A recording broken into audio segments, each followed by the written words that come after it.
किसानों से चाहे आप उत्तर प्रदेश में बात करें, पंजाब में बात करें या दूसरे राज्यों में बात करें, एक जो सबसे पहला बात आती है वो जो जो सुनने को मिलता है वो डीजल के दाम सुनने को मिलता है, और दूसरा खाद की बहुत दिक्कत रही इस बुआई के मौसम में, खासकर डीएपी की, वो बार बार किसानों की ज़बान पर आ रहा है। तस्वीरें आप देख रहे हैं, बजट के जो डॉक्यूमेंट्स हैं वो संसद भवन पहुंच चुके हैं, वहां उनका सिक्योरिटी चेक हो रहा है। ये हर साल जिस तरीके से हम देखते हैं, ये बजट के सारे डॉक्यूमेंट्स जो हैं वो वहां पहुंच चुके हैं, कागजात पहुंच चुके हैं, दस्तावेज पहुंच चुके हैं संसद भवन, और 11 बजे ये भाषण शुरू हो जाएगा वित्त मंत्री निर्मला सीतारमण का। रजत जी को मैं फिर इसमें लाना चाहूंगा। रजत जी, डीजल जब भी आप किसान से शुरू करें, कहीं पर भी बात कीजिए, सबसे पहली आवाज आती है कि डीजल बहुत महंगा है।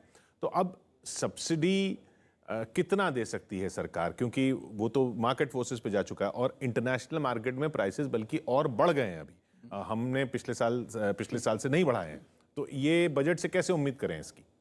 देखिए, आपने जैसा बोला कि डीजल के जो क्रूड ऑयल है उसका 90 के ऊपर चला गया है डॉलर का रेट प्रति बैरल, और ये और ज़्यादा बढ़ेगा, क्योंकि अगर आप देखें कि यूक्रेन और रशिया के बीच में जो टेंशन चल रही है, यूक्रेन में टेंशन चल रही है, उधर यूएई और यमन की टेंशन चल रही है। बिल्कुल, इसकी वजह से आप, ये बड़ी बात नहीं होगी कि अगर $100 प्रति बैरल की भी सीमा को पार कर जाए। तो हम लोग का जो फोकस है, अगर डीजल की, अगर ये अनुमान लगाया जा रहा है कि डीजल का कॉस्ट कम हो जाएगा रिटेलर्स के लिए, तो बहुत मुश्किल मुझे लगता है। और भारत सरकार ने प्रयास भी किए हैं, और बहुत जेन्युइन प्रयास किए हैं कि 10 रुपए 5 रुपए करके डीजल और पेट्रोल दोनों के ऊपर अपनी एक्साइज ड्यूटी को कम कर सकती है।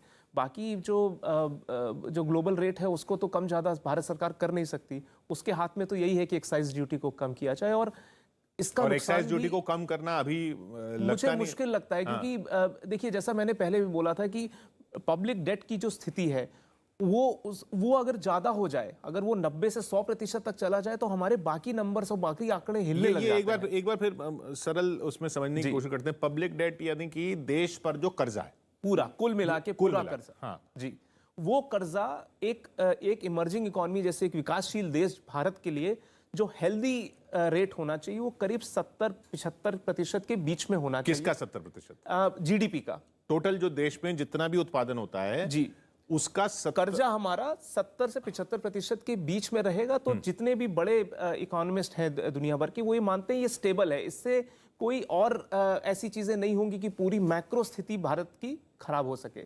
लेकिन हुआ क्या कि कोविड कालखंड में पिछले 2 साल से भारत सरकार के ऊपर भी ये प्रेशर था कि ज्यादा से ज्यादा वर्गों को सपोर्ट दिया जा सके, और उन्होंने काफी हद तक दिया। उसकी वजह से ये जो कर्जा था ये बढ़ गया है, और ये 90% के आसपास हुआ है।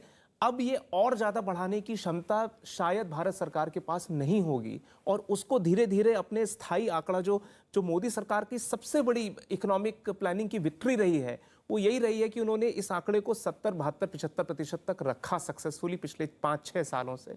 वो चाहेंगे कि ये वापस उस आंकड़े तक आ सके, ज्यादा से ज्यादा टैक्स का जो नेट है उसको बढ़ाया जा सके, ज्यादा दरें ना बढ़े, लेकिन टैक्स का नेट ज्यादा से ज्यादा लोग टैक्सेबल उसमें आ सके, ब्रैकेट में आ सकें, वो फोकस रहेगा। और जो किसानों की बात है, मुझे लगता है कि डीजल और पेट्रोल, इनके दामों में एक्साइज ड्यूटी के माध्यम से बहुत बड़ा रिलीफ हो, मुझे मुश्किल लगता है। सरकार ने पहले भी किया है इस चीज पे। जी, तो जैसा रजत जी समझा रहे हैं कि देखिए, मोटी बात यह है कि देश पे कर्जा बहुत ज्यादा बढ़ चुका है। अब ये उद्योग और उद्योग की रफ्तार, कृषि की रफ्तार, हर क्षेत्र की रफ्तार बढ़े तो प्रोडक्शन ज़्यादा हो, कमाई ज़्यादा हो, तब जाकर इकोनॉमी जो है, इकोनॉमी जब रफ्तार पकड़े तो ये कर्जे का बोझ जो है वो हल्का हो सकता है। इस फिलहाल जो कर्जे की स्थिति है, खासकर कोविड में से जो निकल के आ रहे हैं हम, और दुनिया भर में जो स्थिति बन रही है, उसको देखते हुए एक्साइज वगैरह में कमी होना, खासकर डीजल जैसे डीजल पेट्रोल पर, वो अभी मुश्किल लग रहा है। लेकिन और क्या फिर राहत हो सकती है, और क्या फिर हो सकता है जिससे इकोनॉमी और तेजी से बढ़े, उस पर नजर डालेंगे। लेकिन हाँ, चुनावी राज्यों की बार बार हम बात कर रहे हैं, फिर चलते हैं लखनऊ। अमित सिंह हमारे साथ मौजूद हैं। अमित, लखनऊ के लोग क्या उम्मीद लगाए बैठे हैं? जी हाँ, बिल्कुल किशोर, यहाँ पर लखनऊ के लोग हमारे साथ यहाँ पर मौजूद हैं। सीधे हम इनसे बातचीत करते हैं। क्या बजट आ रही है थोड़ी देर में, 11 बजे बजट भाषण पेश करेंगे सीतारमण फाइनेंस मिनिस्टर, क्या सोच रहे हैं बजट को लेकर? बजट पे तो हम ये सोच रहे हैं कि जो भी चीज़ें हैं सस्ता हो भाई, गेहूँ सस्ता हो, चावल सस्ता हो, सब्जियां सस्ती हो, गैस सस्ती हो, पेट्रोल सस्ता हो। मगर ये जब तक पेट्रोल सस्ता नहीं होगा, डीजल नहीं सस्ता होगा, तब तक इन सब चीज़ों का सस्ता होने का कोई माने नहीं रखता।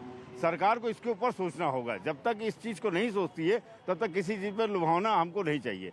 हमको चाहिए कि हमारे जो हम काम करते हैं, जो हम खाने वाली चीज़ें, उनमें सब पे टैक्स घटे और सस्ती हो। सब पे टैक्स घटे हाँ आप जी, लोग, जो खाने वाली चीजों पे हाँ, आप लोग सब पे घटनी चाहिए। और ज़्यादातर पेट्रोल पे ध्यान और डीजल पे ध्यान दे तो हो सकता है कि बहुत ज़्यादा कम आ जाए। जहां से भी बात कीजिए, पेट्रोल डीजल की बात सब लोग कर रहे हैं कि पेट्रोल डीजल जब तक सस्ता नहीं होगा तब तक जीवन जो है वो आसान होना मुश्किल है। उधर संसद भवन चलते हैं, फिर अरुण सिंह वहां मौजूद हैं जो डॉक्यूमेंट्स पहुंचे हैं बजट के, वो वहीं पर अरुण सिंह मौजूद है। अरुण के पास चलते हैं। अरुण, संसद भवन में बजट की कॉपियां पहुंच चुकी हैं। हालांकि अब बजट पेपरलेस हो गया है, ज़्यादातर लोगों को ऑनलाइन बजट मिल जाता है, लेकिन संसद भवन में पुरानी रस्म अब भी कायम है। आप इस वक्त तस्वीरों में देख सकते हैं कि किस तरह से एक ट्रक से बजट की कॉपियां नीचे उतारी जा रही हैं और साथ ही साथ आगे अगर आप देखेंगे तो किस तरह से तमाम सुरक्षा के इंतजाम किए जाते हैं, क्योंकि ये जो बजट डॉक्यूमेंट होता है, जब तक संसद भवन के अंदर निर्मला सीतारमण पेश न कर दें तब तक बहुत ही सीक्रेट माना जाता है। यहाँ पर देखिए डॉग स्क्वाड के साथ सुरक्षाकर्मी काफ़ी संख्या में मौजूद हैं, जो ये कोशिश करते हैं कि ये जो बजट की कॉपियाँ हैं वो किसी के हाथ न लग जाएं इसके पहले कि निर्मला सीतारमण जो वित्त मंत्री हैं इसे संसद में पेश करें। तो आपके घर से लेकर संसद के अंदर जो बजट पेश होगा और देश के बजट तक हर चीज़ पर प्रभाव पड़ेगा। इस बजट कॉपी में जो कुछ भी लिखा होगा, टैक्स कैसा होगा, किसको राहत मिलेगी, क्या महंगा होगा, क्या सस्ता होगा और किस तरह से देश चलेगा, पैसा कहाँ से आएगा। ये सीधी तस्वीरें आप देख रहे हैं संसद भवन से। वित्त मंत्री पहुंच चुकी हैं संसद भवन। अब कैबिनेट में अप्रूवल होगा बजट का और फिर ये बजट भाषण होगा अब से ठीक 1 घंटे बाद 11 बजे वित्त मंत्री देश का बजट पेश करेंगी 2022 का। याद रखिए 2021 के बजट की जब बार बार बात कर रहे हैं, 2021 का जो बजट था 35 लाख करोड़ का था। मोटे तौर पर 20 लाख करोड़ उस 35 लाख करोड़ में टैक्स से जुटाने थे, टैक्स और दूसरे स्रोतों से जुटाने थे, लेकिन 15 लाख करोड़, लगभग 15 लाख करोड़ का देश को कर्जा लेना था इस बजट को पूरा करने के लिए। हम और आप जब अपना बजट बनाते हैं तो देखते हैं आपके पास पैसा कितना है और उसको कैसे खर्च करें। सरकार का थोड़ा सा अलग होता है। सरकार पहले प्लान करती है कि खर्च कैसे कैसे कहाँ कहाँ करना है, फिर देखती है कि पैसा कहाँ से जुटाया जाएगा। तो वो जो खर्चा प्लान किया गया वो 35 लाख करोड़ का प्लान किया गया और उसको पूरा करने के लिए टैक्स लगभग 20 लाख करोड़ रुपए का जुटाने का प्लान किया गया और 15 लाख करोड़ रुपए उधार लेने का प्लान किया गया। ये था पिछले साल का बजट। तो हर साल इस तरीके से, इसीलिए इसको घाटे का बजट कहा जाता है। हर साल इस तरीके से खर्चा ज्यादा प्लान किया जाता है, कमाई कम होती है और फिर उधार लिया जाता है, उधार पे ब्याज भी दिया जाता है, वो भी एक खर्चे का हिस्सा बन जाता है। ये हर साल का हर साल ऐसा ही होता है। अब आप अगर ये पूछें कि ऐसा क्यों करती है सरकार,